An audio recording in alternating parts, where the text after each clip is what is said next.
Okay, you ready? I think we're going. What's up, guys? Welcome back to our vlog. No, podcast. We are going to be going through the session for Pretty, the new song that just came out. And we're just going to talk about, I don't know what we're going to talk about. This was like a last minute decision. So I figured it'd be cool to stream us also doing this so you can see us in real time and see how our brains work, or most likely how our brains don't work. That's, yeah. But we will be posting this to YouTube with like a proper screen cap. And yeah, if we did this right, I think I overcomplicated it. No, it's going well. Yeah. But yeah, let us know if anything sounds weird, or if you can't hear anything, or if it sounds too loud or too quiet. And we're just gonna jump into it somehow. We didn't really talk about what we're gonna talk about. If you lead the way, I'll click. Oh goodness. Okay, so let's first talk about the drums, because we don't typically go into a studio to record drums. We either are in like a house that I'm in, but I'm not in the house anymore, or a basement, which I'm not there anymore. And we used to, and we still do, record my drums in a storage unit where my drums are at, and I practice all the time. And we just wanted a different experience, and studios are always better, and to get a good drum sound and a drum room sound. So they're generally better. Most of the time, compared to a metal storage unit. Yeah. Without all the noise, and like it gets hot, and it's like not conductive to creativity or fun most times.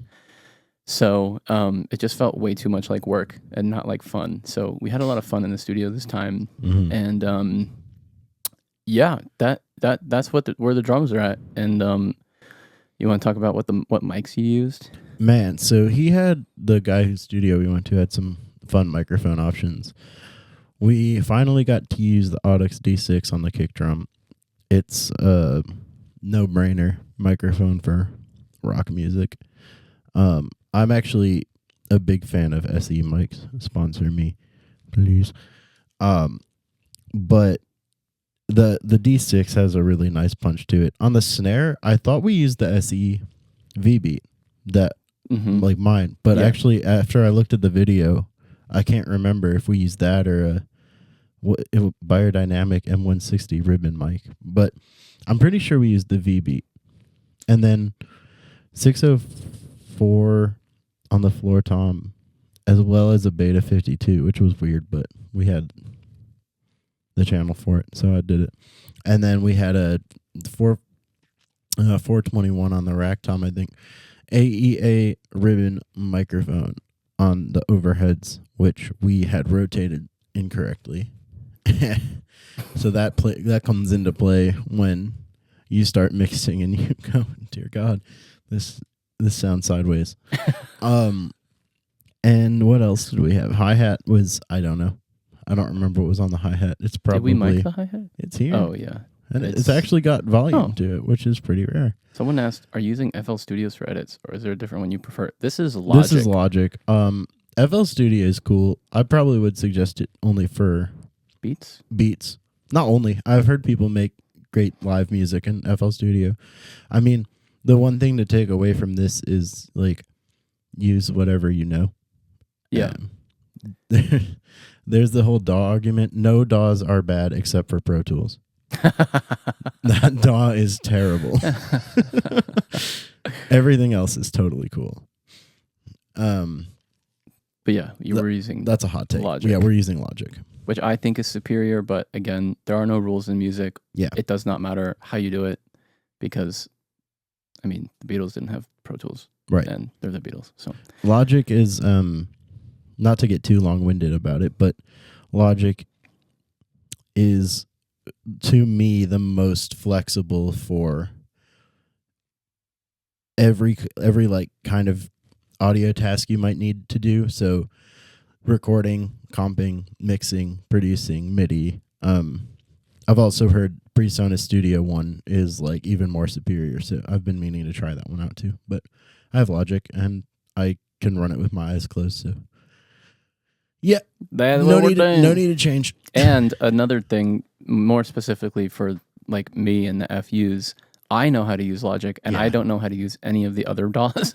So it helps with our process because Joey does like all the crazy technical shit, and then when I want to go in and like fix volumes or like do something myself, I'm able to understand what's going on. Right. And if it was something else, I would have a panic attack. Yeah, because I was using Pro Tools before that, and we decided it was way too stupid to try to send files back and forth between them. So that's why I switched back to this, and it ended up being better anyway. Yeah. But yeah, good question though. Okay, we have a snare bottom mic. I don't know what that was either. Since we're talking about mics and stuff, we can also talk about samples now. Oh yeah, we love. Oh my god, using samples. Snamples. Samples should be illegal. Oh man, no, just kidding. They make your drums sound way the heck better. Yeah, we're a huge fan of samples. Yeah, sample replace all the drums. Specifically, I think we've only been using them for kick and snares. Yeah, we've done toms before, but not commonly. It just doesn't it's not hit. necessary. Yeah. So, what samples did we use, Joseph? So probably several.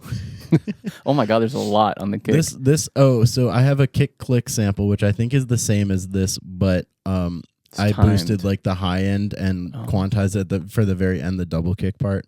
It's just different processing on the same sample. We have the Logic Acoustic Kick C120, which I think you found. I don't know. I still don't know how to find these, but you'll have to remind me. But it's here. You do like a sample replacement. It'll take where you hit the drum, and you can kind of see where the drum hits. It'll pop a MIDI note, and then that can trigger like a sample of a pre-recorded kick drum that has a lot of attention paid to it, so it sounds better. You usually don't want to get rid of the actual kick drum recording or snare or whatever, because that has your dynamics, and it's coherent with what the rest of the drums sound like in the room, but it can add to it. And then this is funny, my Roland kick and my Roland snare. I actually work at a venue sometimes that has an electronic drum set. And one of my buddies who plays in one of the bands there has like just dialed in his drum samples. So I put a flash drive into the mixing console and just recorded them. And he didn't even know, but I stole the Roland V drum samples and popped them into Logic. So hell yeah. Do we want to listen to the raw drums? The raw kick, and then like each sample. Oh yeah, that's a good idea. Here's kick drum, and that'll be a good test for you guys to let us know if you can actually hear the session. This is that's true. This is the kick out microphone. So we have two mics on the kick. This one I messed with for 10 minutes and went, that sounds like trash, and then turned it off. So that's my kick out. That's mixed, but actually not doing a ton to it. Well, that's kind of a ton. And then we add the acoustic kick. And then we add the Roland kick, which you can't even hear. It's just giving some attack. Can you guys hear just the samples. That? Can you guys hear that, by the way? Dang, that sounds kind of terrible by itself. Well, that's why you don't listen to things by themselves. Yes.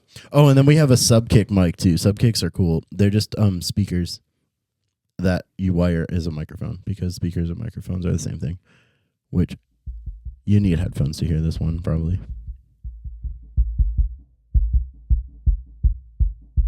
Yeah. So if you blend all of the kick drum channels, it still sounds kind of jank by itself, but whatever. I just love how punchy it is. It's so punchy. Okay, and then let's do the snare. So this is the miking the top of the snare drum with, I think, the SEV beat. Wow. Yeah, that's mixed. And then this is miking the bottom of the snare drum.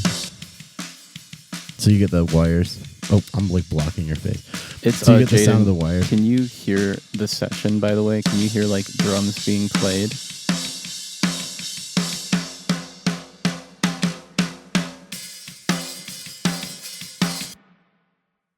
Hopefully, yes.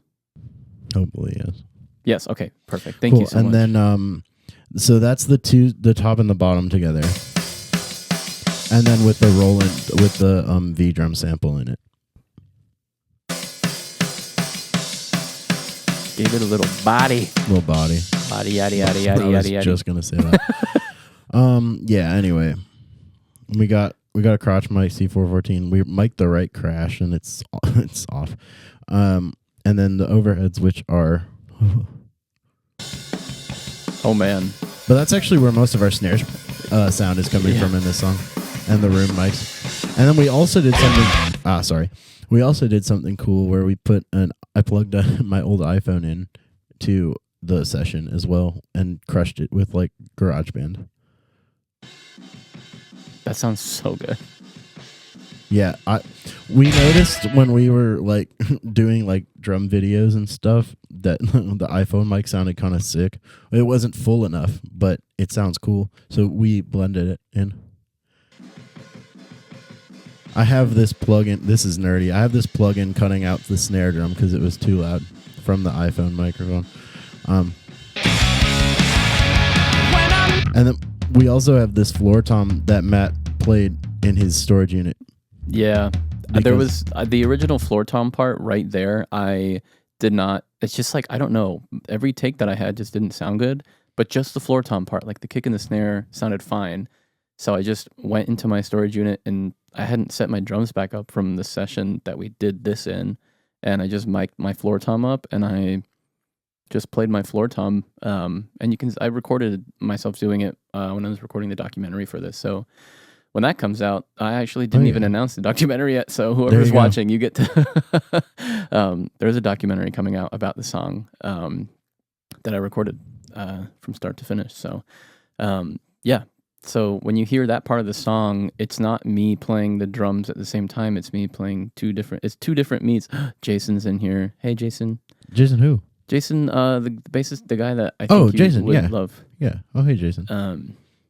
So, yeah. Do we want to see let's show them what the crotch mic sounds like? Because some people, I try and talk to people about that kind of stuff, and they're like, what do you mean the crotch? That's so funny. But I'm like, it sounds good. Crotch mic, it just points at the drummer's crotch. Yep. But this is just that.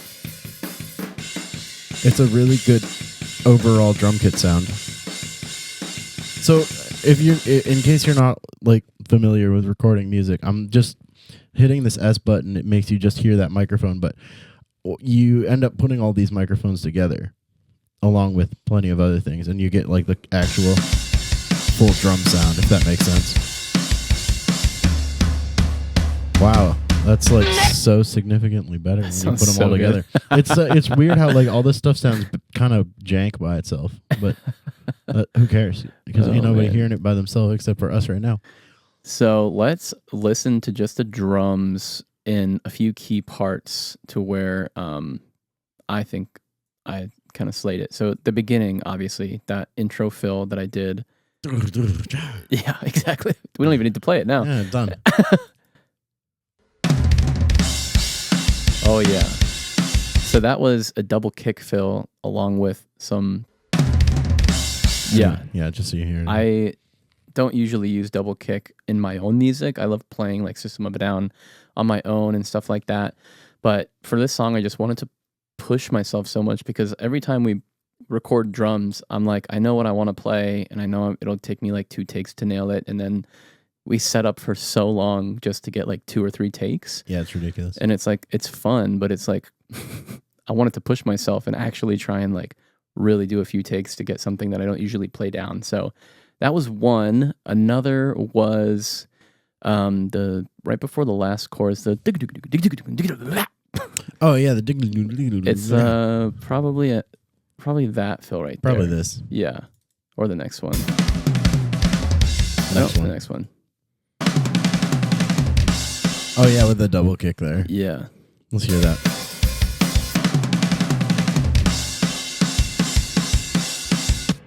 Hell Tasty. yeah. And then just the very end, right where that floor tom comes in.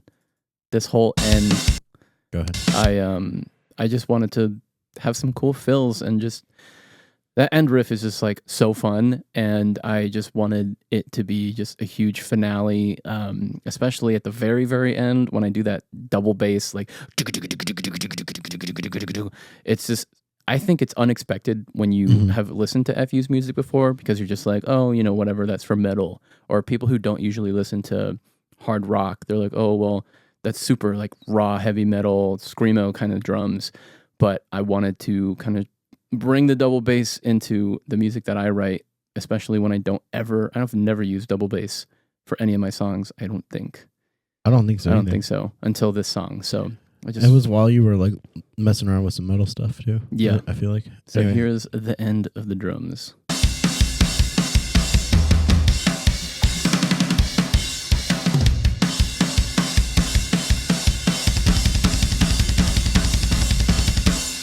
Freaking nuts. It's so good. And you can see why I split this into a different track because it gets like. Yeah, when you really use double bass, you really want to get them really clicky. So it kind of shines through the whole mix. It was like low frequencies don't even move fast enough for you to really notice that. All right. Yeah. Next. Those are the drums. There's not really... What else can we really talk about the drums? That's kind of it. What did we do to them? Oh, drums. Any like public plugins that let's you use? See. I did a lot of weird EQ on... So this is all of the drum mics put together gets this. There was something weird in this room we recorded in right here. Let's see. I got this Rare SE plug, Analog Obsession, shout out.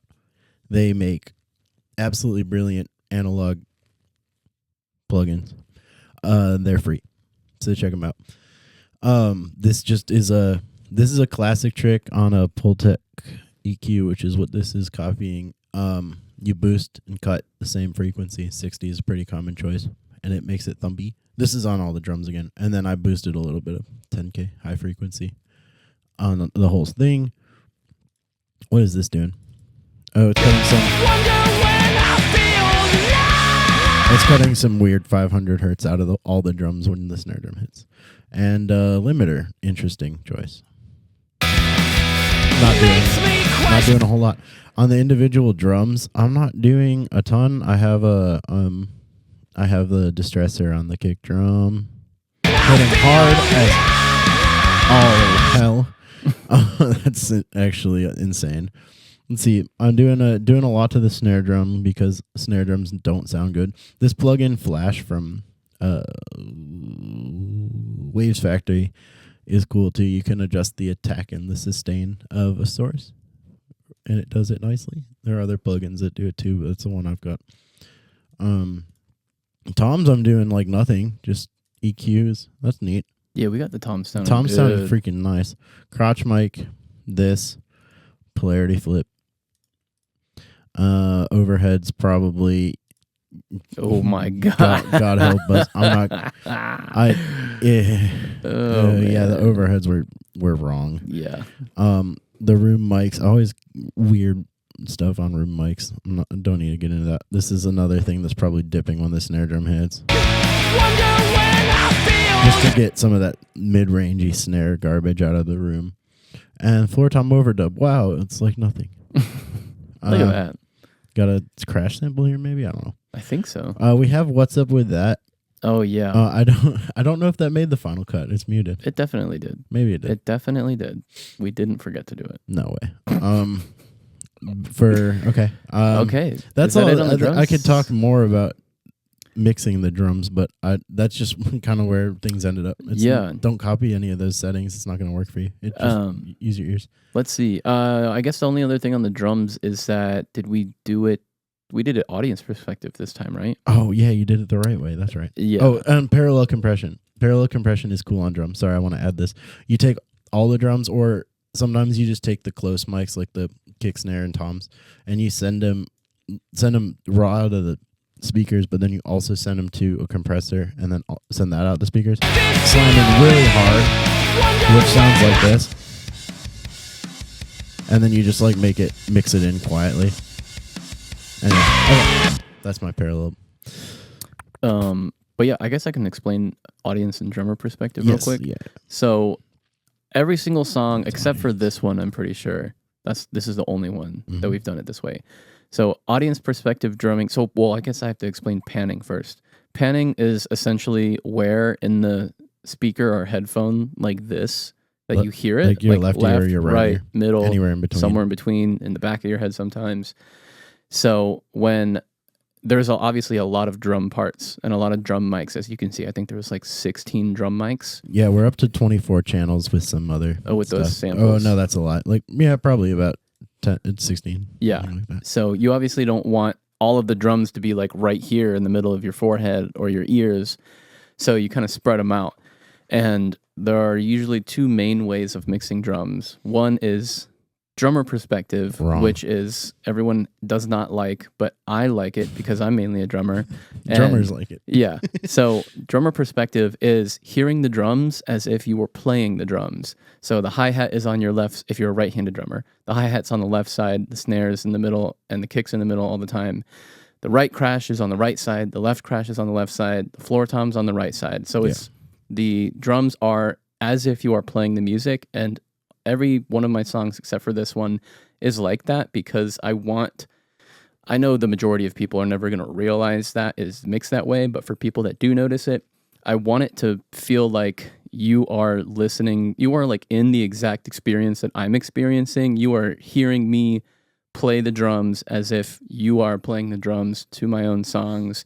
And it's better for air drumming. Yeah. Like if you're playing along. It's more realistic. I know it's a joke, but like seriously though, like if you're drumming along, it literally feels more like coherent. Feels more right. Yeah. So yeah, like my whole reason for that is, well, I just like how it sounds at the end of the day, but I just want, it's more immersive for me to listen back to, and I want the listener to be like, when I'm recording the drums, that's what I hear. I hear my own drums being played because I play really loud. So I want you to experience that. So that's one way. The other way is what everyone else does, is called audience perspective. And essentially it is you looking at the drummer like you're at a show, and it's obviously everything's flipped. So it's just drummer perspective, but flipped. So the hi-hat's on the right side, the right crash is on the left side. So it's just like that. Yeah, which like if you're in a live show, like I've heard live I'm a live engineer, is why I'm opinionated on this. But I've heard live engineers pan the floor tom to the right and the rack tom to the left, and it just you see the drummer do this thing and you hear it the other way, and it's super strange. Yeah, in a recording it's totally fine. I just like to give him crap, but yeah. So disclaimer too, for our live stream friends, if anyone's hanging, you are not getting left and right. You're just getting left sent to your feed, so you're not going to be able to hear that. Sorry. Slay. But you will on Spotify. Yeah. So yeah, that's how, this is the only song that I have out for now that is audience perspective, mainly because when I wrote the song, I had MIDI drums, which is just like fake drums that I played on my keyboard. And I don't know why you can't switch this for some reason, but on Logic, the only way that you hear the drums mixed on MIDI and on like the automatic drummer is audience perspective. Because they're smart.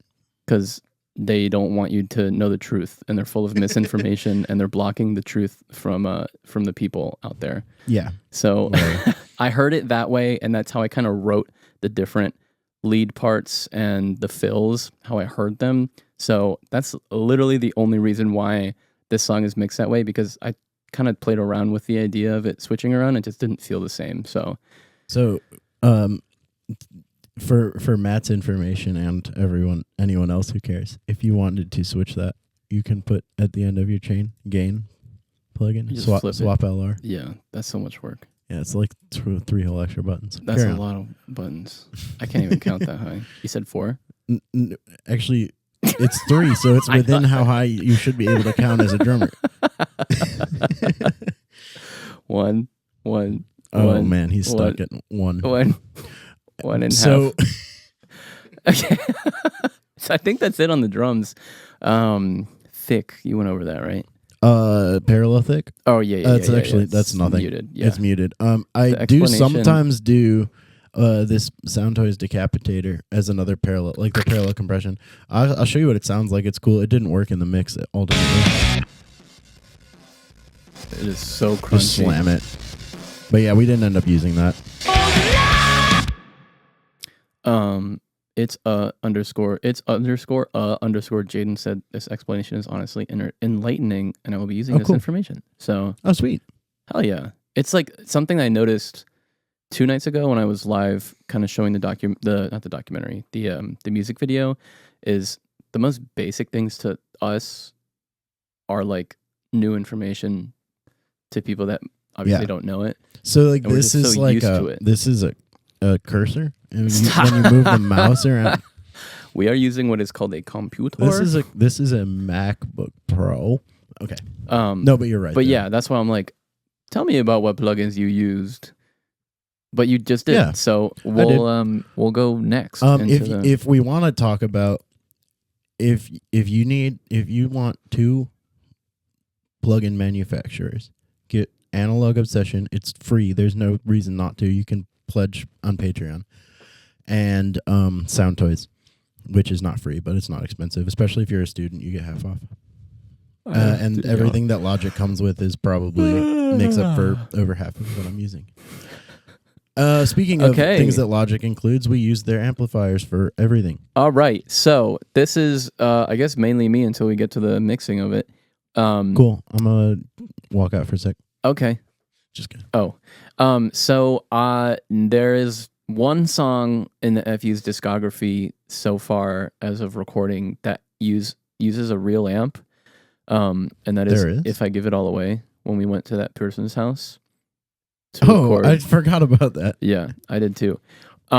So every single other FU song is what we call DI, which is just plugging my guitar, no amp, straight into my computer. And as you can see, if you want to open up the amp. Oh, yeah. How do you do that? That one. That one, right? And then you can open all the way to the right. You can open up the actual amp. Oh, yeah, you can just click this too. Anyway. I don't ever have that open. Yeah. Oh. Because they. Yeah, cool. Yeah. I see. So, Logic has a ton. If you want to open up the presets on the side, Logic has a ton. Like, look at all those presets. Yeah, and then there's like also like there's large clean. There's crunch. There's distorted. There's experimental, and then the same for bass, and acoustic, and all this crazy stuff. And they're all different. And I've been using Logic for so long that I know. I used to build everything from scratch every single time, but I know like the jumping off point of all the different presets. So when I have this idea of what I want the guitar to sound like, I will just go to the preset that is closest and then play with the knobs, add some effects on the pedal board if you want to open up the pedal board. Yep. There's also a pedal board on Logic that has all these free pedals on the board. And it's nice felt fabric. Yeah. And it's really nice texture. You can touch it and it feels great. Mm-hmm. Yep. So yeah, every single time you hear an FU song besides If I Give It All Away, it is all fake. There are no pedal boards, there are no amps, unless it is digital and stock Logic amps. So the first one, let's go with the bass first. If you want to open up, you just want to play the bass. And here's the thing: for some reason, this is controversial using digital amp modelers. Because what'll happen is someone will listen to the FUs and be like, "Oh man, that guitar tone is great," and he'll be like, "Thanks, I use the Logic amps." They'll be like, "Oh, it's terrible." I knew there was something off. Oh yeah, it literally always happens to me. It's like, "Oh hey man, like what's your rig?" And I'll be like, well, I don't have a rig. I'm like, a 2016 MacBook, and it's dying, and a Scarlett. With 1 foot on the bottom. Yeah. And so they'll always be like, dude, I love your guitar tone. Like, what guitar do you use? What this, what that? And I'm like, oh, everything's digital. And they go, oh, well, I knew I heard something. Like, I knew I could tell it wasn't authentic or analog. And I'm like, shut the fuck. Like, no, you didn't. You wouldn't have asked me that question if you thought that. And okay, let's say you did know. Does it still sound good? The answer is yes. Yeah. And it allows for you to mix it way more intricately. Is that even a word? Intricately? Yeah. Much morely intricately. Way more. And producer friends get that. I don't know. It's just like get with it, Grandpa. Like if it's not for you, don't use it. Yeah, but don't knock someone for using it, especially if it sounds good and it's accessible and it allows a lot of people who maybe can't afford amps. And is that something we need to? No, it's just the controller. Anyways, getting off my pedestal. But the other thing is, I forgot. It's accessible. You can change. So I'm a big fan of like when you're recording something, you get it as right as you can. But also, you can totally turn the treble knob on the amp up after you are literally finished mixing the track. Yeah. Or the reverb knob or the tremolo, beat sync it. Like while you're mixing it. Now, like, yeah, try to get it right at first, but if you don't, it's okay. You can fix it. Yeah. And it's like, if you want a live thing, then go for the live thing, but don't, like, I'm not knocking someone for not using it digitally. Oh, there's a lot of benefits to that too. Yeah. Like it's not my cup of tea at the moment, just because it gives us, it's accessible. It costs a lot less money. I don't have to go buy any expensive pedals or guitars or amps or know how to mic them. And when you mic them too, you hear the room around it. And so if your room is not great, or your neighbors don't like it loud, like this is the way. Yeah. And I'm in an apartment, so I can't just crank up an amp. So anyways, that's why I use the DI amps for literally everything, and it sounds great. I know how to finick with it. I know you can even change like the digital mic. Oh, let me show that. Digital mic placement on the actual digital amp. You can literally move the fake microphone, because normally, for those who don't know, normally you would put a microphone in front of a guitar speaker. It sounds like counterintuitive, but that's the way you always record a guitar. It's like what you hear. But you can move the mic around and get very different tones. I mean, let me actually just play it. And you can change the microphone itself. Here. So I can move it closer. Gets a little brighter. Move it off to the side. It gets darker. And anything in between, I'll put it back to where it was. You can change the mic itself too. Yeah. Oh, yeah. You're right. Yeah, change the mic. You can change the output. Kind. So this is a Royer 121 model. You can do a 421. Sounds different. SM57. You do a condenser mic. A little brighter.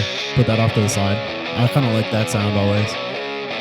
So it's just options. Like, it gives you the options at any given moment, instead of being like spending so much money going to a studio and you're like kind of splooge because you found like the best gear and the best guitar and you've perfected your tone, and then maybe like the next week when you're listening to your mix, you're like, can we make this more trebly, or can we put more distortion on it? I wish this mic was 2 inches to the right. Gotta book 2 more hours. Yeah, exactly. So, hey, Jaden. Jaden is now in here. Now there are, I think, 2 Jadens. Oh yeah, the other Jaden's fake. There are 2 Jadens in here, and you have to fight to the death now. I'm kidding. But yeah, so that's why I use digital amps. Let's listen to the bass digital amp. Fun fact about the bass that I use, I don't know the exact kind. It's an Epiphone of some sort. It was gifted to me many years ago, and when it was gifted to me, that person who owned it never changed the strings. And I have since never changed the strings on my bass. That's how basses be. Like ever, ever, ever. You don't need to change them. So this is just like crusty old bass strings on a fake. Like, look how that amp, if you would have bought that is ginormous. For what, 6x10 something? That is so much money, and I got it for free. That RE20 isn't cheap either. So this is what the bass sounds like. DI fake. This is a fake bass. It's a real bass. Yeah. To be clear, the instruments we're playing are real. It's just the amplification of them. Yeah. Here, go to the breakdown, because I do some power chords on the bass, which I don't ever do. And the reason that Where's the breakdown? It's like kind of right there. Yeah. Almost. So these are power chords on the bass. Oh, that's cool. I wish I knew that. So the reason why I did power chords here, I would never ever have thought to do power chords on a bass, because who the hell thinks about that? Like, you're like, that's gonna sound like shit. But it doesn't. But my brother, who also plays music, he's a phenomenal bass player, and he does like the most batshit insane stuff on the bass, which I can includes confirm it's nuts. yeah. So it does include playing chords, like finger tapping, like all this crazy stuff on bass. So I'm like, well, let me see if it fits, and it just adds like another dimension to the sound and to the depth and to like the rawness. And I I was struggling because my brother's like hands are way bigger than mine and his fingers are way more tough. And I was like, ow, I was like I was like hurting myself playing the bass. Cause like imagine playing bass alone with just one string, but like doing power chords on it hurts so damn bad. So I was about, if I couldn't nail it, and you can tell I was struggling. And if you solo it and listen to it like over and over again, you'll be like, he's not really pressing down that hard. So I was gonna just layer the different ones. It just didn't sound good. So that's an interesting thing about the bass. There's not really much going on in the bass part because bass is my weakest instrument. I don't really like intricate bass lines because I want the drums, the guitar, and the vocals to shine the most. The basses. I'm sorry, bassists. It's okay.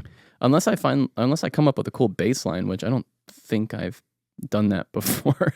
It just like follows the riff. You have one. Yeah. I'll think about it. Yeah.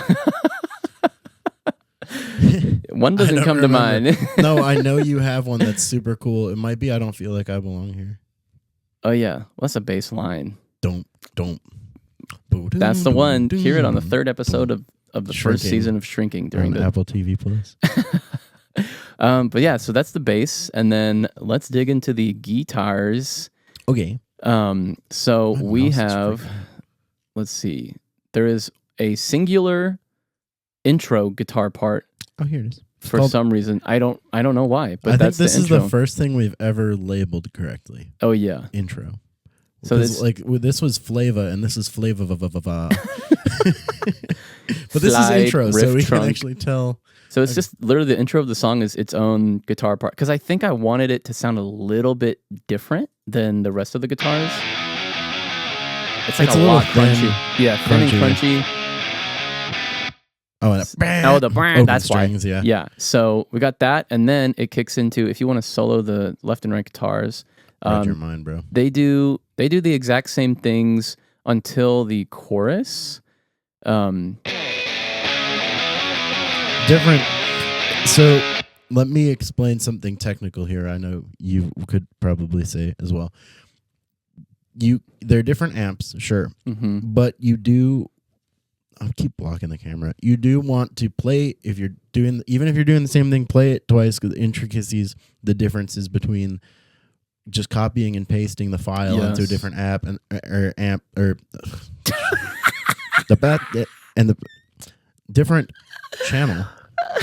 Even if you use a different amp, it will do something. But if you play it twice, the differences between the playing make it sound wider and fuller. Yeah, the human feel you still get with digital amps. Yeah, wow. And playing, as long as you don't copy paste the same left guitar track to the right guitar track. So let's make freaking see here. There's there's just like not much different about the two guitar parts unless it's in the chorus, because one goes boom, boom, boom. Oh yeah. Oh, I love this song. So good. Not this part. Almost. Yeah.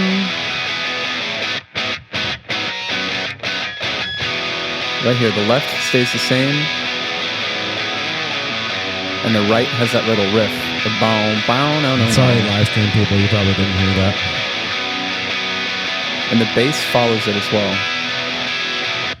Yeah, let me show them.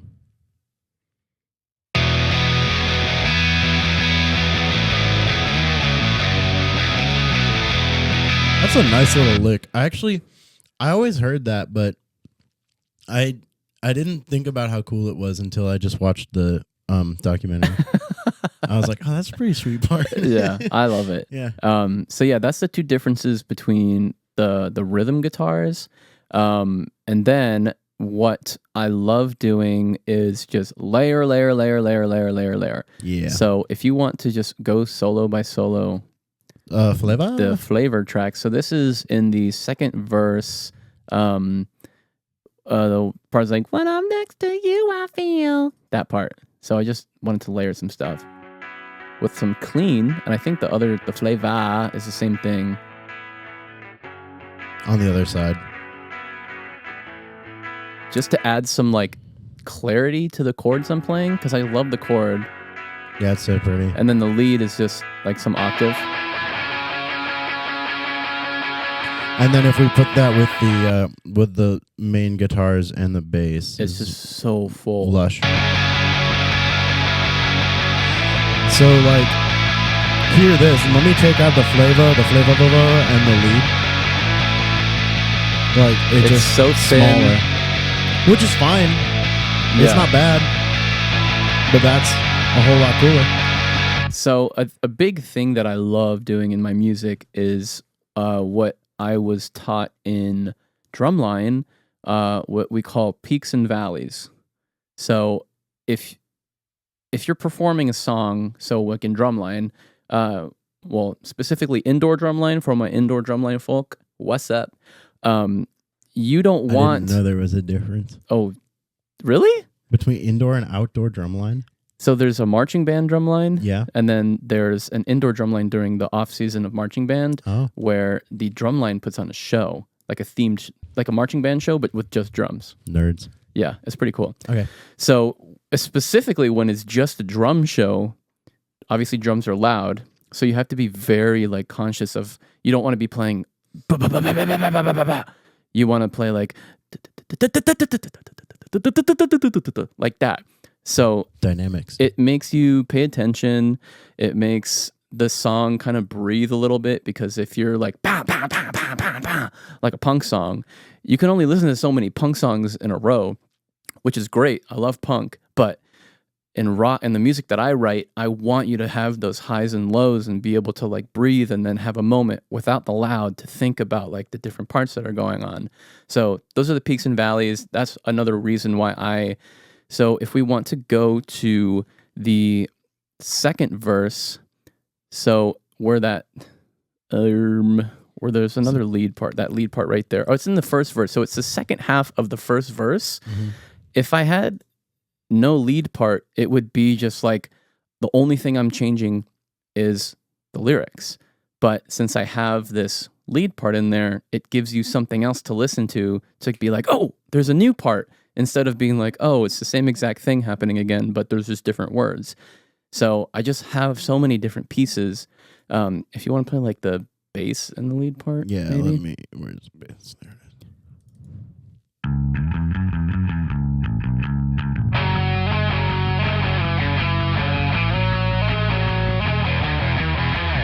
And it's simple. It's not anything crazy. Like I'm not trying to rip and make it solo every single peaks and valleys, but it's just something to catch you off guard or to get your attention back and just make the song something unique instead of being like the same chords or the same riff over and over and over and over and over again.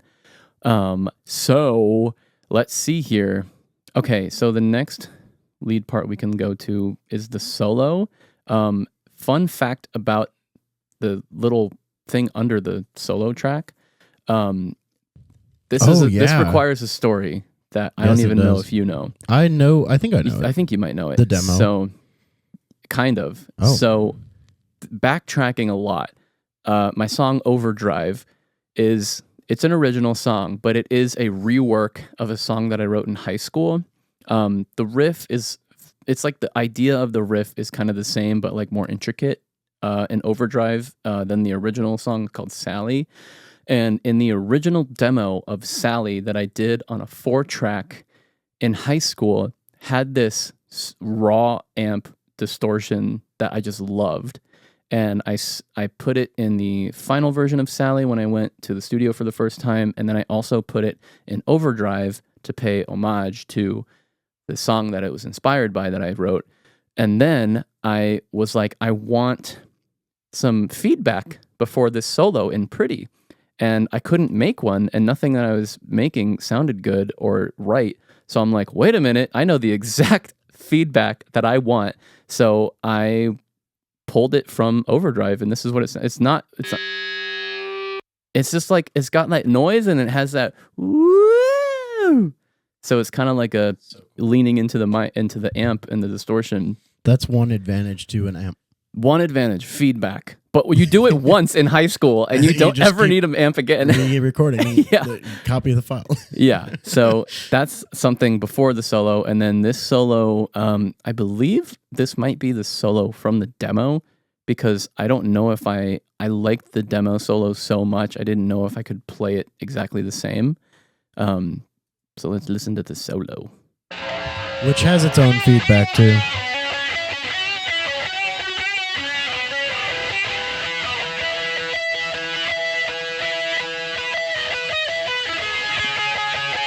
Yeah, it was that walk down the that I could just not play again. I could not tell you how to play it. So I'm pretty sure that's the demo guitar solo from the demo of the song. And then the effect that I used, or like the amp that I used for that solo was a mistake. I was kind of switching. I recorded the solo and I was just switching through amps to see what sounded the best. And I just landed on this weird delay and wah like effect pedal and preset. So I didn't really touch much of the preset of this solo, and I love the way it sounds, how kind of weird it is. Mm-hmm. And it is another like peak and valley thing where it's not the basic distortion, because if I had like a distortion normal no effect solo, it wouldn't stand out as much in the mix. So that's how another reason of a little happy little accident. I like that amp. I didn't know that was an accident. Yeah, that's total accident. Very, very cool. I said it earlier, layers, layers, layers. Let's go to the slide. The one slidey. So this I think is right before the where the breakdown gets loud, where that drum solo is. Nope. It's where I go, oh.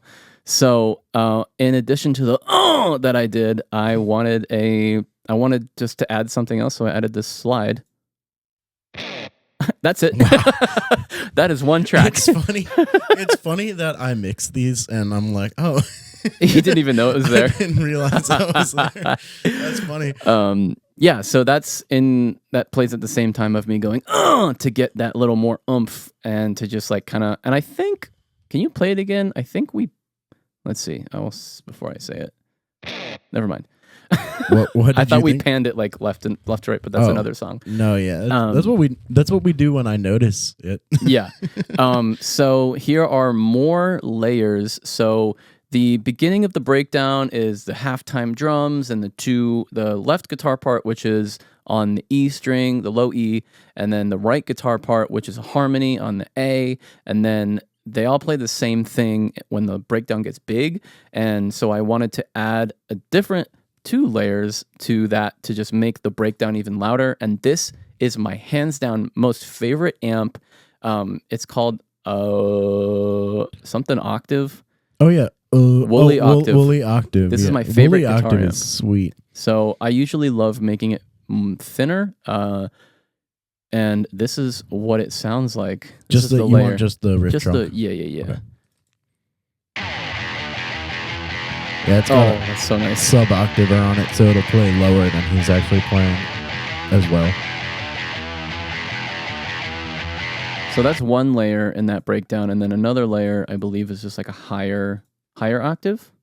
I think it's like a harmony to it, right? I think so. Oh no, that's very high up there. That's like 2 octaves higher. So that higher octave is on your left ear when you listen to this on YouTube, and the chunky chunk is on the right. And then with you want to just solo all the guitar and bass. Yeah. So just do the guitar and bass and then add the chunk in, so you can see so how without it. This is without the chunk. So like it's a good riff, but it's a repetitive riff from before. So I'm doing the power chords on the bass at this part, and then you're adding in these 2 octave layers. With riff trunk and riff harm. And it's just like so strong. It's just so noisy, which I love. Yeah. So that's yet another layer. Sweet. And I think we got some, we got some more. There's, I think, another in it. Is that this lead 2? That lead 2. Yeah. Let's hear it. That's got 2 notes. This is right before the... Yep. Oh, yeah.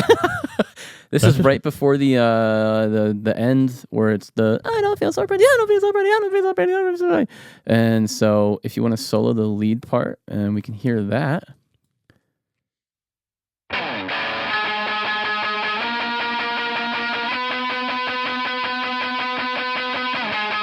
I love the octave layers.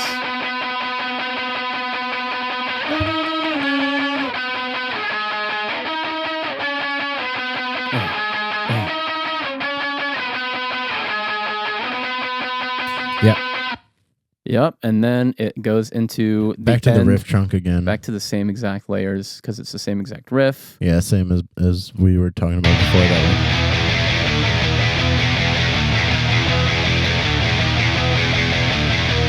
one. Yeah, such a good riff. Okay, are there any other layers in here before we get to the vocals? I don't think so. The guitar. All right. Vocals. So vocals. This was the most struggle bus vocal song I've ever had in my entire life.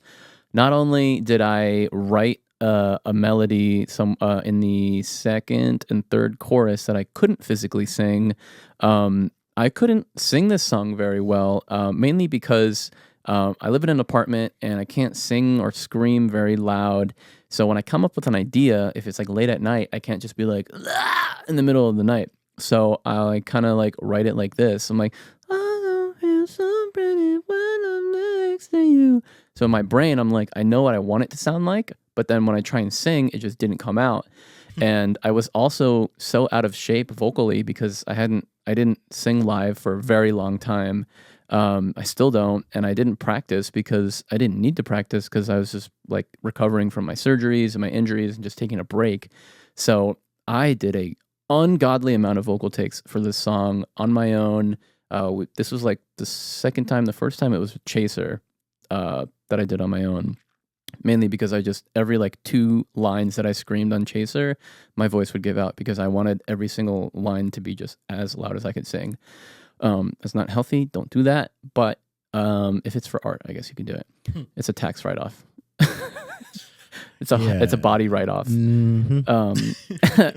So yeah, the vocals took a very long time, as you also see in the documentary when it's out. Yeah, that made me feel kind of bad.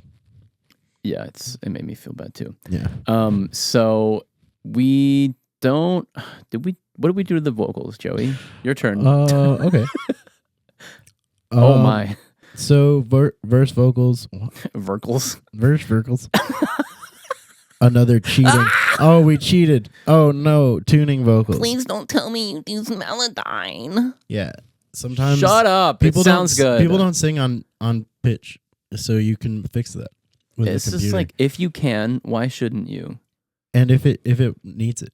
Yeah. So we have this glorious copy my vocal chain, guys. Copy my vocal chain. This is how to make matte vocals. And then we have deluxe overdrive pedal. Using the fact that Logic comes with a pedal board, you do not have to just use that for guitars. That's the cool part.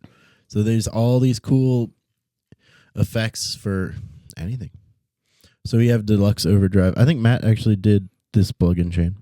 Let's see, we've got, I don't know why there's 2 EQs. That doesn't matter. There's reverb, and then there's, so this is ambience, reverb, and a plate.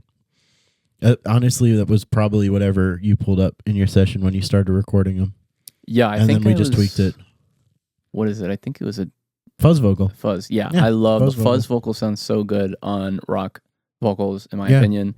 You turn the fuzz down a little bit and turn the high up, I think is what it's called. Oh, that's why there's a second EQ. Yeah. You turn the high up. Yeah. So that's what it makes. That's where you get the warmth out of my vocals. And that's cool too with the presets. You actually can control all that stuff in here. I don't use that ever because I'd rather just like go grab the plugins I need, but it's kind of cool.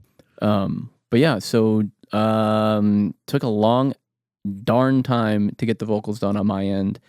But once we did get them done, I'll tell you what now. They sound great. They sound amazing. So do we want to hear the Verse vocal? vocals, yeah. Yeah, we can talk about chorus because we got some fun chorusy stuff. But let's talk about or listen to verse. Am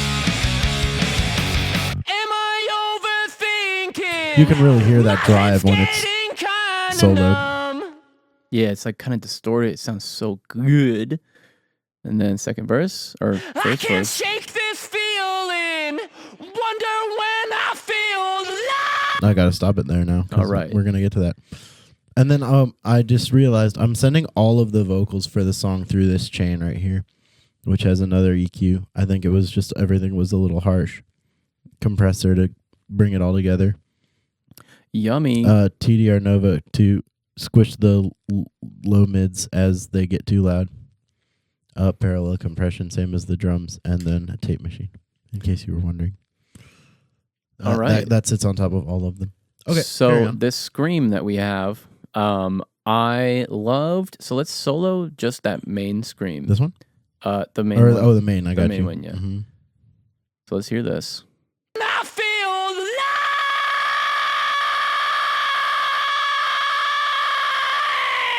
alive. So that's just one take, and I loved it. I thought it sounded great. But then I was like, hey, what if we layer it with a bunch of other scream takes that I did to make it fill out and make it fuller? And then Joey was like, what if we pitch one of them up? Oh, really? Yes, you said that. I we don't do remember that? which one, but one of them is pitched up. It might be that one. Oh no, that's the delay. One of them's definitely pitched up. I don't think we kept that. I'm pretty sure. Let's see. I don't think so. Well, what's Scream 1?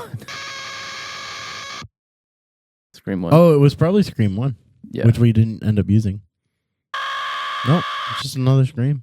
I'm pretty sure we. I think we pitched- did. I think we trashed that idea. Oh, okay. Well, but we did try it. we It was did cool. try to do that, and I guess we didn't use it. Sad. But we have 1, 2, 3, 4. Oh, No, that's it's the delay. Damn it. We have 4 individual screams for this song that we just layered to get that loud. So this one's got a guitar amp on it. A metal amp. This is a double. Oh, with delay? With delay. Cool. Oh, and we have a delay as well. Okay, cool. And then And then this is just another scream. With some voice cracks. We like that. And then this one is just an echo. Yeah, I guess we have the echo in there twice. Okay, Yeah. whatever. Slay. Who cares? So yeah, that's how we got that part, because I really loved how I got that scream out. I thought it was like one of the more better. That's not the right way. Betterer. One of the betterer screams that I've done in my life, and I just wanted to emphasize that. And I was also like, this would be a good teaser. So that's that. And then what else is on the vocals? The second verse. There's a chorus. Or do you not want to do it? I mean, it's not really. Is there anything different about those vocals? No, it looks the same. All right. So chorus is the same as the verse, and then we doubled. We have the nose, We had the nose. which are just whatever fuzz vocal default Yeah. again. I'm just going no Yeah. for some reason. I kind of like it. I kind of like. No. Why does that sound auto-tuned? It's not. Oh man. Anyway. So we have me screaming no in both of your ears, and then usually when I do screamy parts, there's like a dry, a semi distorted, and then an outright like metal amp that the vocals go through just to fill them out and to get them as you get the punctuation of the dry, and then you get a little more aggression with the semi distorted, and then with the metal that's not super loud, as you can see. It's not like the main thing you hear, but it's like kind of buried in there to give it that to give it more oomph because I don't know why, because I like that word punctuation. That you just use. punctuation. It makes it very punctuated. Yeah, Punk, it's true. because it's punctuated. And okay. And then something to note: most of the time when I'm tuning vocals for people that care about this stuff, I'll tune them. I'll export the tuned vocal. For the verse, I didn't actually need to do this. I just left Melodyne running. But normally, I export the tuned vocal just with only Melodyne on the track, and then I put the rest of the plugins on that exported file because Melodyne isn't always great. And so if it like messes something up, you can actually go back to the original file and grab it and then have like an unmelodyned version you can work in with the Melodyne version like really easily. So just a little tip. Love it. I hope that made sense. If you know what Melodyne is, that should have made sense. Cool. And then the so like every screamy part that is in the song has a double of the same thing just being run through a metal amp. So this one is when I'm going spinning circles in my head. I'm pretty sure. Yeah. So it's the same exact take of the first one. Oh, and then there's that gets delay. a delay. That gets a delay as well. Yeah, and I wanted that delay in there because it went back to the riff, and I wanted to fill it out a little bit. And every time I show my mom, she's like, "That was a good idea." Yeah. So yeah, and then I guess do we want to just look at the other distorted parts in there? What else is in there? Yeah, let's do it. I know I did the Oh, that's actually a singing part. Oh, cool. It's kind of a little aggressive. Yeah. Oh, the is the right. FU soundboard being like. Yeah, the let's listen to the it's just in the to the left. It's in the middle. Oh, of the chorus. I know. Wait, where? You know, bro. The of the chorus vocal right there. It's in the middle. It's by in itself. the middle. It's that's not. I thought you meant on the distortion track. The chorus. It feels so weird listening to on its own. Oh, we have another question. Did you have to train your voice for those parts, or have you always been able to do that? Very talented. Thank you. Should you train your voice? Should I train my voice? Probably. Have I? No. Have I ever taken a vocal lesson? Absolutely not. Can Matt not talk for 5 days after tracking? Yes. Yes. So the way that I have, it took me as it is with writing music, it took me a while to find my voice literally and musically. That's why a lot of the songs on my debut album don't sound like anything I've written, is because I was writing everything I knew how to write just to put it out there and see what worked and what I vibed with. And there's a lot of very poor vocal performances throughout the FU's discography up until now because I was still finding where my voice fit in like chords and sounds and vibes, and like I never sang like what's the word? I never sang like through the mic. I only kind of just like went up to the mic and I was like in my head, it's like soak the pages. It's very just like whispery. To be fair to you, that's that like the vibe for that song. Yeah. Yeah. But like that's how it was with like all of my songs. So when it came to screaming, I can't just like bust out a scream like people can sing when you tell them to sing, or if you tell someone to go play guitar, they can play really well. That's not who I am. I'm not a vocalist. I am a very like, I either have it that day or I don't. And when I do have it, I fucking have it. So it took, the way I was able to find it is through releasing music and recording music to see where my voice fit, as well as recording covers and singing my favorite songs and then listening back to be like, would I listen to that if that came on the radio, or would I listen to that, or should I just like turn it off because the vocals suck? So it was a lot of practicing singing songs that I like, seeing what my voice sounded good on.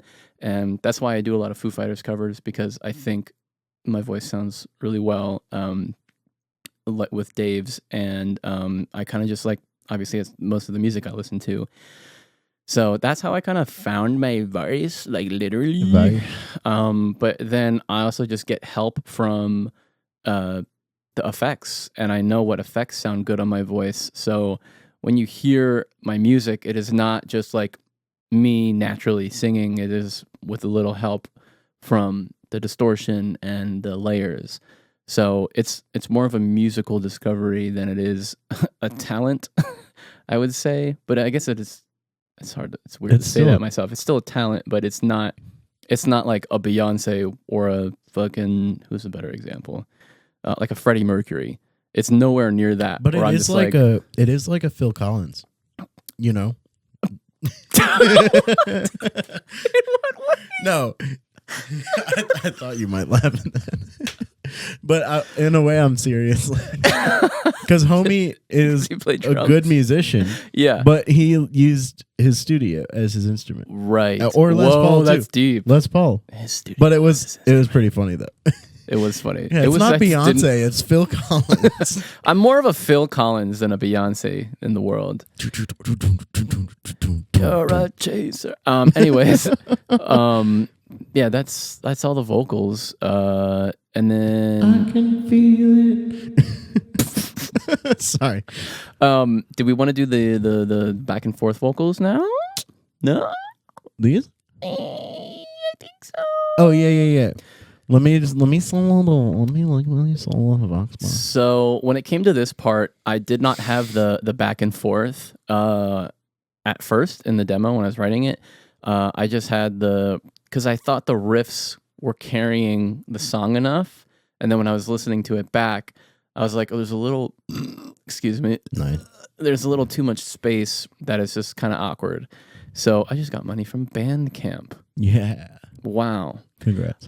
Thanks. It was 75 cents. That's way more Which than is I've ever amazing. made on music. Okay. No. On my own. Anyways, there we go. Yeah. It's probably not true. No, it is. Anyways, thank you for whoever just bought Pretty on a Bandcamp Oh, that's for awesome. 75 cents. But yeah, so there was again with the peaks and valleys, there was not enough, especially towards the end of the song. You want it to just be like pow pow pow pow pow pow. Instead, you don't want peaks and valleys at the end of the song because it's like I hate using this word. Guess what word I'm about to say? What? Okay. You didn't guess. I didn't. I don't have a guess. The end of the song, it needs to be the Big. Yeah, that's a better word. climax? There it is. It's the climax of the song. It's the climax. Climax. Oh, it's on yours. Oh, you can do it. Here, go. It's the climax. Climax That was of the glorious. song. So at the end of the song, I don't want to like take any part. So I just want to add stuff and add stuff and add stuff and add stuff because not only is it adding different things for you to be like, oh my God, what's that? Oh my God, what is that? It also makes you want to listen to the song again to try and pick up on a different thing. Because even now, like when I listen to some songs that I've been listening to for like my entire life, I still am like, oh my God, I did not notice there was that one thing in that one place. Oh yeah, and like when you get a new set of headphones too, and then you hear like 20 more of those things. Yeah. It's always fun. Or like they remaster it and they're like, Yeah. yeah, it's been in the mix the whole time. It's just like it wasn't loud enough. So that was the reason why I added the call. What's it called? The round? Is it called a Call and round? response. Call and response. Thank you. So yeah, we can take a little Let's listen to. I want to talk about it too. Yeah. As well after we listen. Yeah, I don't feel so pretty when I'm next to you.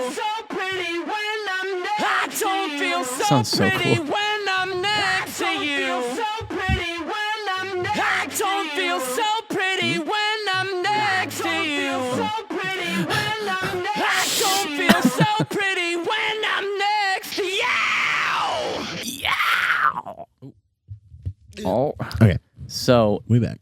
actually, fun fact: the weird sounding callback thing, call response of the call, Yep. is those were the only vocals that we did together. Oh my God. That's why they sound so good. Um, Talk about it. the audio stuff. Tune your TV sets if you don't care. Same plugin. When you're doing backgrounds, if you pull some of the high end out, it makes them sound further away. Also, if you add pre-delay to the reverb, I didn't take the time to do that here. Sorry, Matt. And turn them down. And then, so normally, a lot of times, Oh, we yeah. talk about doubling. Doubling stuff is good. Dublin Doubling stuff is good, but what's even better is with vocals is is not. not wasting Doing your it. time doubling something. You just I think it's free. Isotope Vocal Doubler, it does it for you. Does it sound more robotic? Yes. I freaking love it. Let's hear it. Let's on hear it and with. off. I'm gonna solo that track. Hang on. Bye. Okay, there we go. On. I don't feel so pretty. That's when one vocal I'm take. next to you. And then without that plug-in. Same vocal take. I don't feel so pretty when I'm next to you. I'm gonna turn it back on.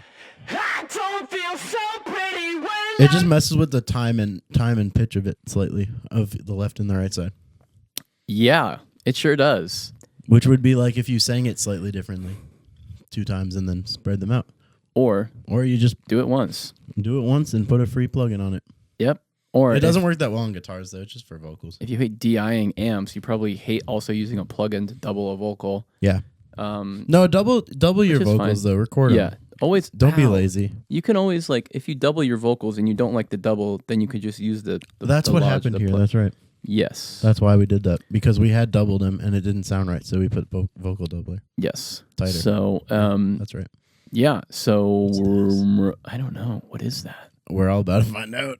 So this is a track that is muted in the master. So And it's we called Audio 51. don't- So it probably is.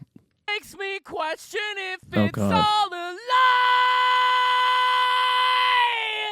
Oh, That didn't sound bad. yeah, I don't know why that's Okay. there. I think I needed to tune it. Oh, okay. Oh, that's boring. Okay. Is that it? I think that's all like the kind tricks. of like a thing because like we have this down to such a T where it's like we know what works. I know the drum parts that I like. I comp the vocals and the drums, and Jeez, what am I even doing? making it sound good. Oh, I don't know the entire thing. okay. I was trying to think of a metaphor, but I couldn't. It's like, here we go, Joey. Okay. I'm like, hey, dude. Hey, chef. So I really want this pizza, okay. and you are the best person in town who can make this pizza. Okay. So all you have to do is use your talents to put the pizza together, but I'll bring you the ingredients for free. And I'll put them all together. but put them all together. You have to put them in the oven. You have to no, make that's them. mastering. Yeah. Mastering is the pizza oven I of prepared music. I prepared the tomatoes. I shredded the cheese. I diced the Oh, tomatoes. you shredded the yeah. There I you shredded go. the cheese, and it's all in a plastic bag, reusable plastic bag. Okay, and then I rolled You the rolled dough, the dough. put all the ingredients on, Yep. and then Amy Marie put it in the oven. Yes. Amy, no. You put it in the oven and you made it taste good and look good. And then Amy boxed it up, put a bow on it, Oh yeah, and delivered it to us. and then DistroKid was the delivery. And then driver. DistroKid was Uber Eats. And we didn't tip. Okay, moving on. That's pretty good. Music is pizza. You, what did we learn today? You didn't learn how to mix an FU song. You learned that music is pizza. I frequently burn mac and cheese. Anyway, let's talk about the master bus. The biggest question, everyone's question is, what's your master bus? Someone chain? just asked, Joey, what's your master bus on Oh the my! FU Wait, are song you critic? serious? No. Oh, I was like, what are the chances? No one asked that. Oh, people ask that. That's the thing. What's your LR Well, bus? now we're about to answer it before they ask it. So we have gain to turn it down because I like to push all the faders real high. And then High. it hits everything too hard. So gain turns it down. We have Buster SE, analog obsession. It's a SSLG bus comp. What's it doing? Couple dB reduction. And then J37 from Waves. Tape. Because analog is cool, but you don't need real analog. And it's a preset because I don't really know much about how to... I know what all the knobs do, but I can't ever get it to sound as good as the preset called Mastering Fat, Tight, and Open. So that lives on everything. And then I have an LA2A on the master bus. Now, Matt goes, okay, but audio engineers go, what? Why is there an LA2 on the master bus? Well, and why is the peak reduction all the way down? Well, try it. And then we have Ozone. I love kill me. Okay. I dare you, kill me. I love using the Master Assistant, but I don't use it to replace my mastering engineer. But it can help me figure out apparently in my mix I didn't have enough 800 hertz, and so it figured that out for me, and I didn't have enough really high end based on whatever its suggestion is. So it did that for me, and then I can also tweak it. But I'm pretty sure I use the Master Assistant. It just kind of shows me where problems are. I still go in and change it by ear, and then I have a limiter, which probably isn't doing a lot. What's the limiter, Joey? Oh, I don't know. Okay. It keeps so you know how when things are loud and the red lights turn on, it turns them off. Oh, it turns the red. It just turns the red lights off. No, if you're peaking, if your volume hits over 0, or actually in Logic world it's negative 0.3 dB, you clip your computer. It's not physically possible to go over 0, but it is, but it just distorts and sounds because it's not actually possible to do it. So this just will turn all of the sound down when that happens. It just brings it down. But the different limiters do it in different ways, and Ozone's is far from the best, but it's the best one that I have. But it's actually bad, honestly. Get something better. I don't know. I got this for $10 on Black Friday, which is coming up. But like I said, I'm hardly using my limiter. Amy, the mastering engineer, is the one that's hitting the limiter hard, and she's got better limiters. I hope, or if not, she knows how to use them better than I do. That'd be a fun video. What? Yeah, we should call Amy up. Yeah, I don't think I've ever talked to her. Yeah, she's cool. That's not DM. I have. Okay. Amy, sponsor us. Is there are there any hidden tracks that we may have forgotten about? Yeah. Oh, what just showed up? Happened there? We got more fuzz. Oh, vocals. these are the demo vocals, I think. Oh no. So that doesn't really matter. Oh. Or those. Oh, these are the old. Oh, this was smart. I still haven't done this since, but I actually took a picture of my interface settings and then put it on the. That was clever. That was very smart. That was clever. I'm using for all the stuff we do at my house, I'm using the Universal Audio Volt 276. And then at the storage unit where we usually do stuff, we've got 2 Sapphire Pro 40s, which are the older 18i20s, because we need more inputs. I love this Volt. It's cheap. I like it more than an Apollo. It's got hardware compressors and preamps. What's this software mic called? That's a SM7B. Did you record the vocals on that one? Yeah. SM7B was used. I also used this on the first EP I ever did in high school. Very popular microphone. Sounds great. They're nice. What's that auto-tune part? Oh, yeah. Is it auto-tune or is it No, just it's. Melodyne? I think we just were having too much fun. Wonder if I don't remember the words. Oh, okay. Hold on. Pause it. Okay, so we have to listen to the whole thing now. So one of my favorite things to ever exist in this entire world is autotune, and I'd never used autotune until kind of recently, like last year. And almost every single time that Joey and I are together, some idea comes out or that warrants autotune, where there's a funny song, or whenever we're mixing, we just throw autotune, or I'll do, as you're about to hear, an entire funny vocal take of the entire song with autotune, because it's funny, and sometimes with the autotune on while you're recording too, so you can hear it. Yeah. What you're doing. And it's so with us, we have our process down to such a T where it's not boring. It's always fun to mix together, but it sometimes we go so fast, we're okay, well now what? And then we'll do an auto-tune take.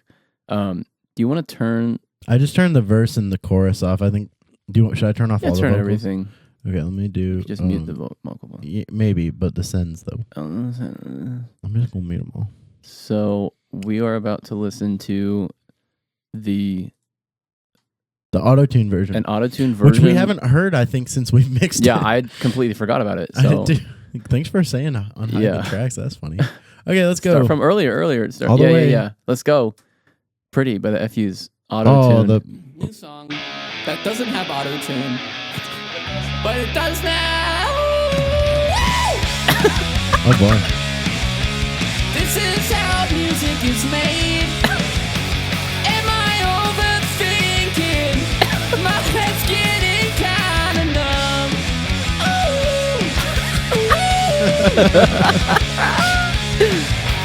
Wonders I don't remember the words to my own fucking song.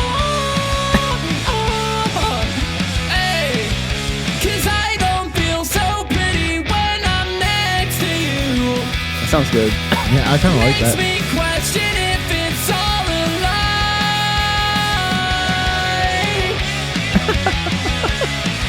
Hey.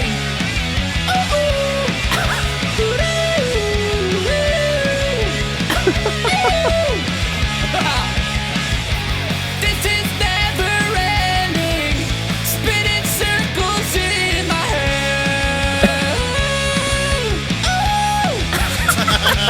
The higher one. When I'm next to you, I feel so alone and far behind. Can you feel it too? I think you That part sounds really good, actually. that I don't feel so pretty when I'm next to you. You're listening to Nappy Boy Radio, someone Makes said. me question if it's all a lie. No need for second. Oh, Oh, this is the lyrics, original yeah. vocal part. It didn't even work with autotune.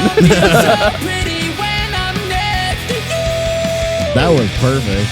This is a perfect thing to go live See? on TikTok and do. Here we are. Random song or like makeup shit. So you're listening to me doing a vocal take with autotune. Put your hands in the sky. Yeah. Shake it. Woo. Shake your butt. Shake your butt. Shake your butt. Hey. Hey. Hey. Hey. Hey. 'Cause I don't feel so pretty when I'm next to you. This goes so hard. Makes It's me so sick. question I kind of if like it's parts of it. no need for second chances. 'Cause I don't feel so pretty when I'm next to you. 'Cause I don't feel so pretty when I'm next to you. I don't feel so pretty when I'm next to you. I don't feel so pretty when I'm next to you. I see there's another take. I don't feel so Oh, God, there pretty is when another I'm take. next to you. Oh, we Oh, we have have to listen to it. This is a perfect end to the song, the video.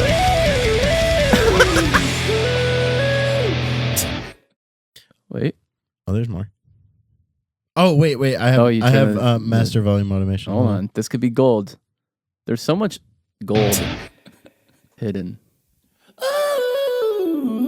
That's you. Auto-tune a bit heavy. Yeah. Oh, we were live streaming. Oh man. Okay, well, there's another take of this, so we're It just gonna starts listen here. because listen. Makes me question if Okay. it's all a lie. Why does it go hard?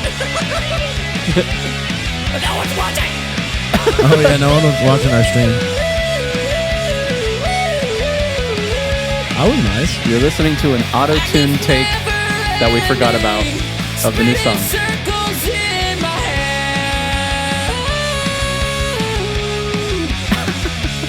Yeah, I vaguely remember recording When I'm this. next to you, I feel so alone and far behind.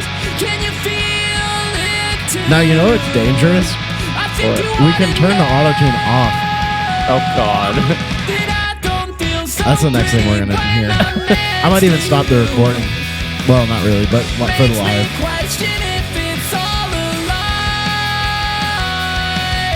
It sounds good, dude. Yeah, I hate it. I hate that I love it, you know? We should do this with every FU song on live. Like a sing-along, like a FU's karaoke. Oh, that's actually a good Auto-tune? idea.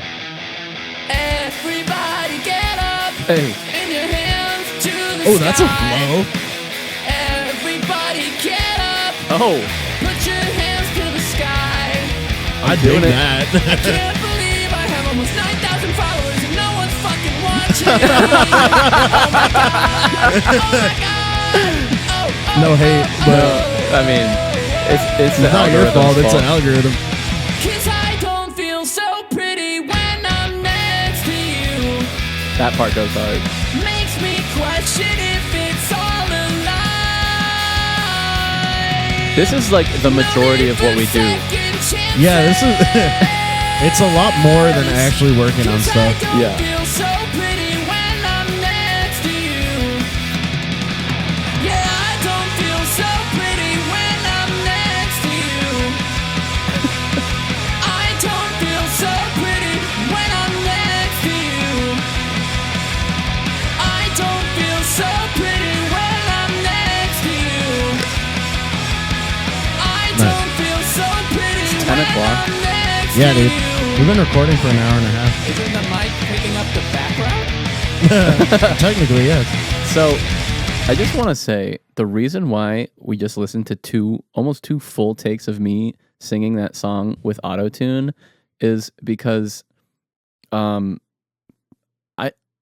think there's a severe lack of transparency and insight to musicians and bands and sessions and like what goes into making a song Mm-hmm. that if like a band that I liked had a video like this and they're like, wait a minute, there was this one, like imagine like the Foo Fighters being like, oh Yeah. yeah, there's this one take of Everlong where Dave was using autotune and having Yeah, fun. and then they played 3 seconds of it. Yeah. And it's like, You're no, like, bro, show me the whole Give me fucking thing. release that. Yeah.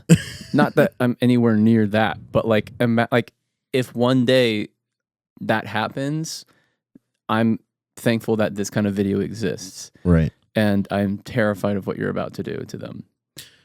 So I turned autotune off, but keep in mind, I'm just going to do one of them, I think. But he was singing with the autotune on, so I don't think any of us have ever heard what it sounds like with It's going to sound bad. Him singing with autotune in his headphones, but we're hearing it without autotune. And It's we're like- going to solo it too. Oh, Lord. So singing with I'm auto... talking song. Hey, cause I don't feel so pretty when I'm next to you. Makes me question if Oh, it's not as bad as I thought. It's pitchy as heck, but it's not Yeah. as bad as I thought. So autotune, essentially like... If you don't know what autotune does, I guess... Autotune brings you to the... Get me if I'm right. Okay. Minus like specific settings, autotune brings you to the closest perfect note. Yeah, So there's But no like the- pitchiness involved. but you can You can select what notes you hit. select what notes you're hitting. You can also select how fast it does that. Because if I slow it down, it doesn't sound as crazy. I mean, Unless it's like longer notes. but if you just speed it all the way up, it sounds like T-Pain or freaking I'm Blue Dabba D. Which is so fun. Anyways. I think we spent more time talking about autotune than Yeah, probably. almost everything else. That's which is okay. That's funny. why we're. This is why we're for doing the live, this. it's perfect, and for the recording, we Yeah. edit. So I think that's it. There's no other hidden stuff up top, I don't think. Nope. We had what's up with that? Yeah. I guess we can talk about it. Mute the auto-tune. Okay, so quick explanation. This will be the great thing to end on. Yeah.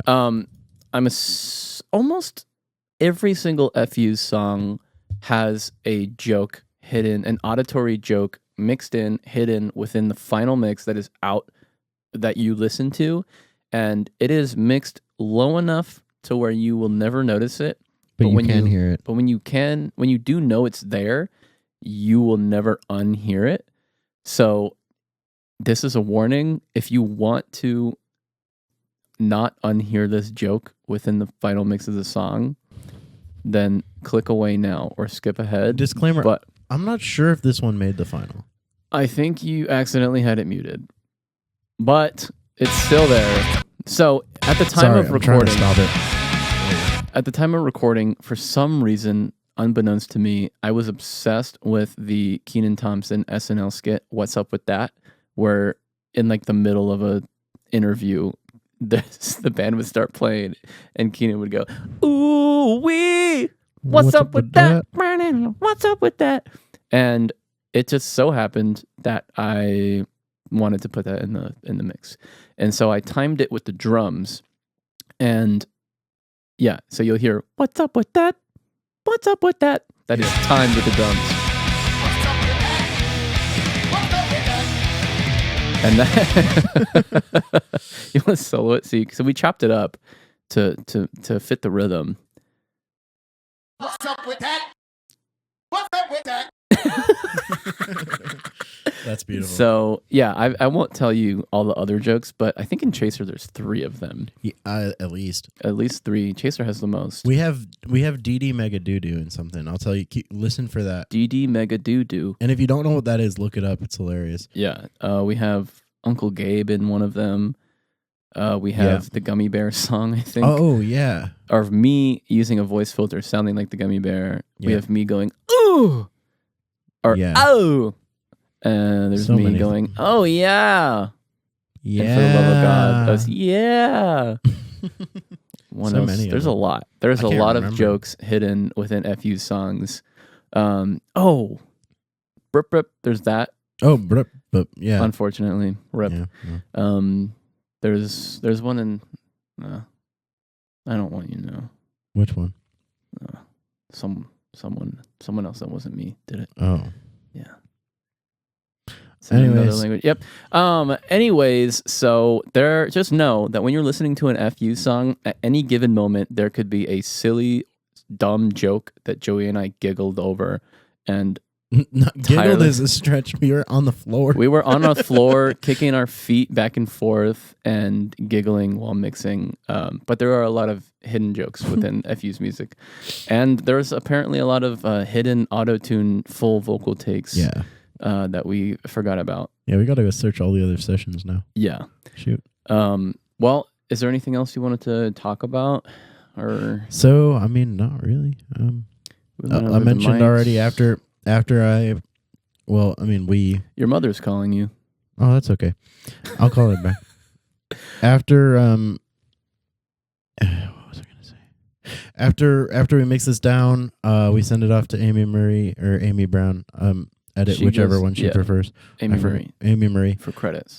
Yes, Amy Murray, and she just takes the stereo mix, which is like, so she can't see all these individual channels or any of my plugins or anything like that. Doesn't even see which DAW I use.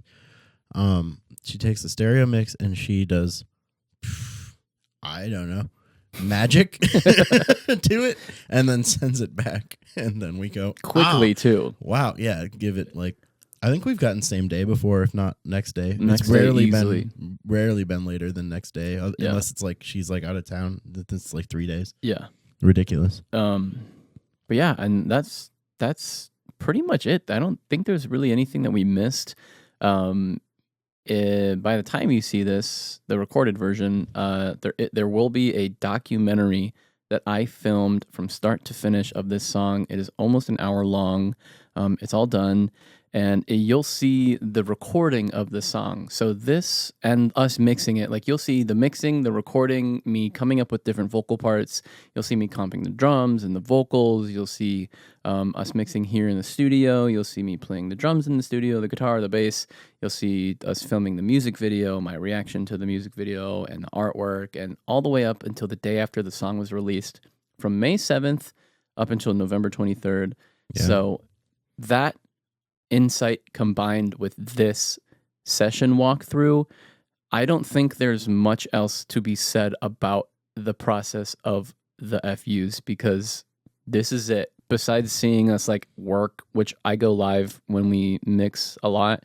And it's just us sitting here being like, that sounds like shit. No, do that. Okay, yeah, I trust you. Doing this, do that, change this. That's it. Mhm. There is not like some spiritual moment that happens when we make music, when I write music, or when we come together. It's like it sounds good. Cool. Next song. Every time we do something like this, we're like, this is really that simple. It is. Once you know what you're doing, and that's why like I can record demos well, but that's why Joey and I work so well together, because I can get it to a point where it's like, okay, I need this to actually sound good. Vision is clear though. Yeah. Like I know what I want it to sound like, and I just physically can't make it sound that way. But Joey understands. Sometimes I'm like, can you make this sound like thinner? And if you say that to someone who doesn't know audio, they're like, what do you mean thinner? Like, how am I supposed to make audio sound thin? But sometimes I can't even express like in the technical terms. So Joey's also a translator. Sometimes, yeah, and sometimes I just already know.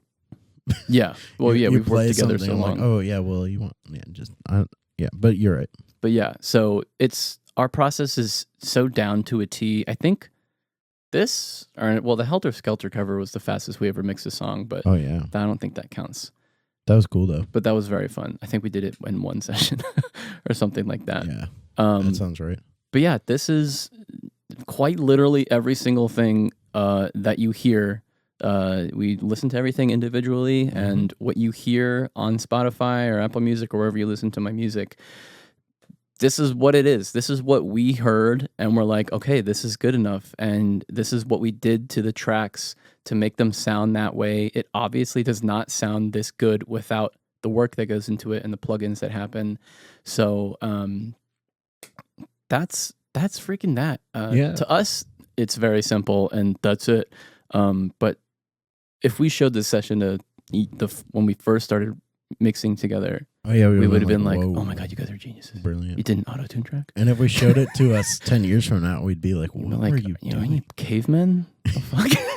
What are plugins? Auto-tune. Yeah. You mean what? Ugh. You didn't use AI? Laptop? What is a laptop? I use my Apple Vision Pro to mix. And I just say, hey Siri, mix. My iPhone is a literal eye implant. Oh, I opened Siri. Oh, poo. Stop it. Get out of here. I was going to say something, but I didn't want to say it. I was going to say, what's my address? I waited for it to close. Thanks for watching. Okay, if you have any questions, please comment them in below, and I will respond swiftly.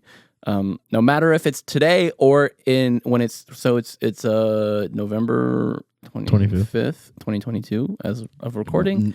No, it's not. No, wait, it's 2024, bro. Did I say 2022? Yeah.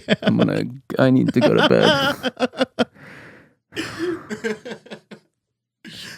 Numbers.